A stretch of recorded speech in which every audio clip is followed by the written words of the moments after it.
ఇద్దరు కలిసి నా జీవితాన్ని నాశనం చేశారు అంటూ ఎమోషనల్ అయితే వచ్చేసిన నాగచైతన్య. అయితే నాగచైతన్య సమంత విడిపోయిన తర్వాత నాగచైతన్య శోభితని వివాహం చేసుకున్న విషయం తెలిసిందే. ఇక అదేవిధంగా నాగార్జున కూడా ఫస్ట్ భార్యకి విడాకులు ఇచ్చి అమలను మ్యారేజ్ చేసుకున్నారు.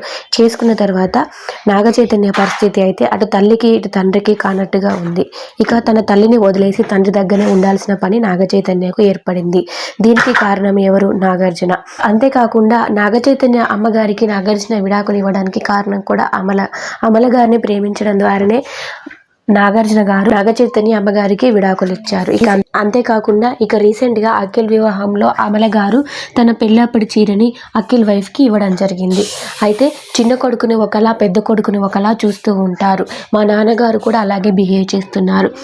మా అమ్మ అమల మరి శారీ అఖిల్ వైఫ్కి ఇస్తానన్నప్పుడు ఒప్పుకున్నారు.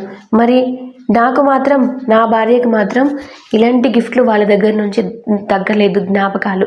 మరి శారీ ఇవ్వడం ఆనవాయితీ అన్నప్పుడు నేను ఆయన కొడుకునే కదా, శోభిత తన కోడలే కదా, తనకు కూడా ఇవ్వాల్సింది ఉండేది. అప్పుడు తనకు ఇచ్చి ఇప్పుడు తినకి ఇస్తే నేను హ్యాపీగా ఫీల్ అయ్యేదాన్ని. కానీ అలా కాకుండా ఇద్దరిని వేరువేరుగా చూస్తూ ఉండడం నాకు ఏమాత్రం నచ్చలేదు. ముందు నుంచి కూడా ఇలాగే బిహేవ్ చేస్తున్నారు అంటూ నాగచైతన్య అయితే ఎమోషనల్ అయితే వచ్చేశారు.